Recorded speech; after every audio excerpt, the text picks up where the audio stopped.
Ich hatte neulich mal ein Video gemacht zur Staatsbürgerschaft per Investment in Ägypten. Da waren dann relativ viele Kommentare dabei, wo es dann geheißen hat, na ja, nach Ägypten würde ich ja nie umziehen, was für ein Dreckloch und so weiter und so fort. Also erstens mal stimmt's nicht, Ägypten ist kein Dreckloch. Aber zweitens muss ich immer sagen, dass wer sowas schreibt, hat einfach das ganze Konzept rund um dieses Citizenship by Investment nicht verstanden. Ich werde es hier nochmal genau erklären und warum eigentlich der Wohnsitz und der Ort der Staatsbürgerschaft nichts miteinander zu tun haben. Noch ein kurzer Hinweis in eigener Sache. Ich weiß ja, dass viele von euch planen, zum Jahreswechsel auszuwandern. Deswegen haben wir in der zweiten Jahreshälfte 2024 noch einige interessante Seminare und Workshops für Auswanderer geplant.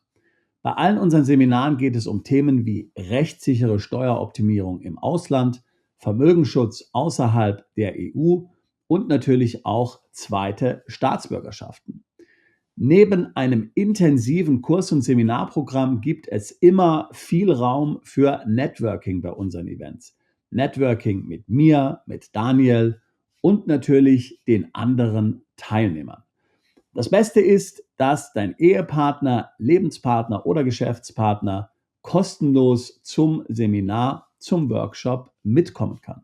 Alle weiteren Informationen zu unseren Seminaren und Workshops findest du im ersten Kommentar zu diesem Video. Ich würde mich freuen, dich bei einem unserer Events dieses Jahr kennenzulernen.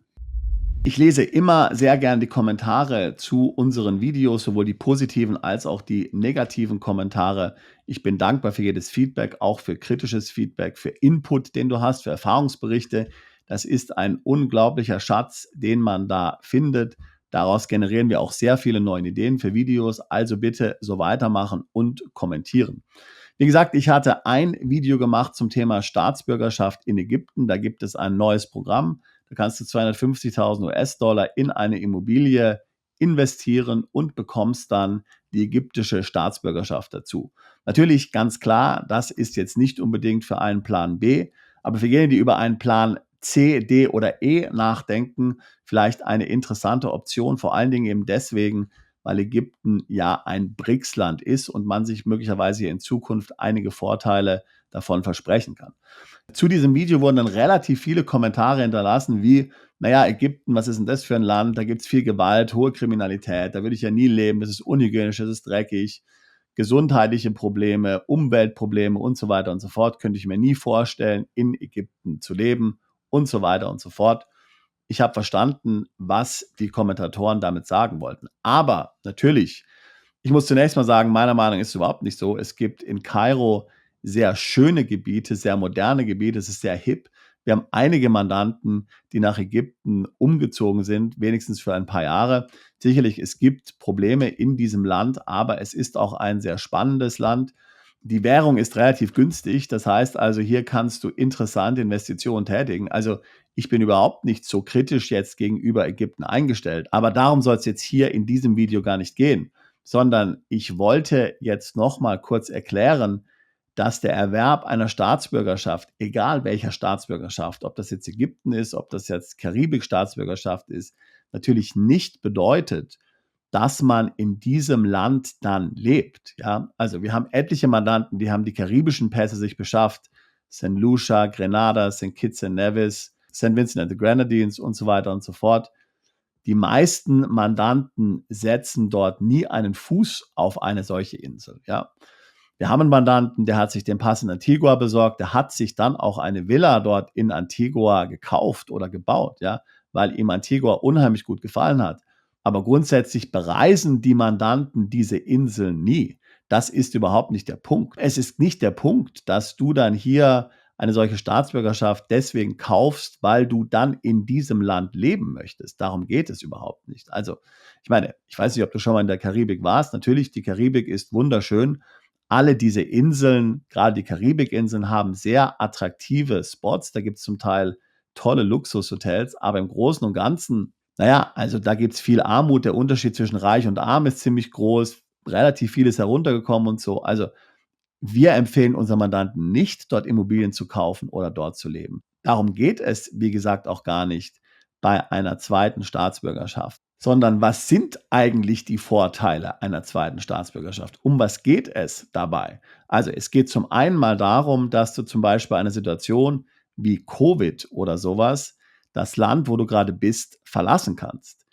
Es gab Zeiten während der Covid-Pandemie, da konntest du letztlich ein Land nur verlassen, wenn du eine Staatsbürgerschaft eines anderen Landes hattest oder wenigstens eine Aufenthaltsgenehmigung. Also schon mal ein Ticket einfach, um letztlich hier mobil zu sein im Falle einer solchen Krise. Stell dir vor, den Krieg in der Ukraine oder in Russland. Du konntest als Mann die Ukraine oder Russland zu einem bestimmten Zeitpunkt nur noch verlassen, wenn du einen fremden Pass hattest. Hattest du einen ukrainischen oder nur einen russischen Pass, kamst du nicht mehr raus aufgrund der Wehrpflicht. Ich meine, es ist unwahrscheinlich, dass sowas in Deutschland passieren würde. Aber falls es passiert und du hast einen zweiten Pass, kommst du aus dem Land raus, was ansonsten möglicherweise nicht möglich wäre. Wenn irgendwann die Besteuerung nach Staatsbürgerschaft kommt, dann kannst du die deutsche Staatsbürgerschaft ablegen und hast eine andere Staatsbürgerschaft. So, das sind Punkte, um die es geht. Oder vorhin hatte ich von BRICS gesprochen. Man redet davon, dass man hier letztlich in den BRICS-Ländern irgendwann die Personenfreizügigkeit einführen will zwischen den verschiedenen BRICS-Ländern, wenn du entsprechend dort eine Staatsbürgerschaft hast. Da könnte das interessant sein.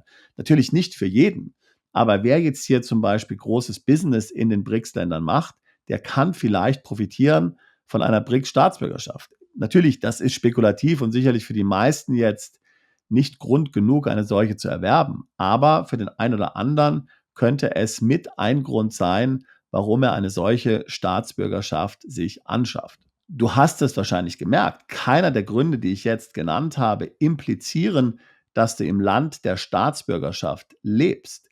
Die Staatsbürgerschaft ist einfach ein Vehikel, um dir gewisse Vorteile und eine gewisse Flexibilität zu sichern. Selbst wenn du nie in der Dominikanischen Republik leben willst, kann es trotzdem Sinn machen, sich die Staatsangehörigkeit der Dominikanischen Republik zu besorgen.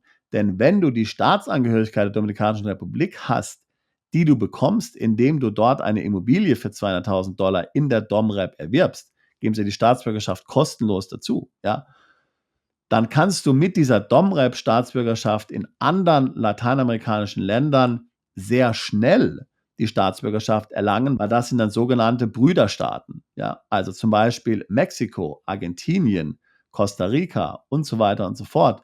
Das sind dann alles Länder, wo du doppelt so schnell als unter normalen Bedingungen dann die Staatsbürgerschaft erlangen kannst. Ja, als wenn du jetzt dort als Deutscher hingehen würdest und sagst, okay, ich möchte die Staatsbürgerschaft erwerben, nicht per Investment, aber per Einbürgerung.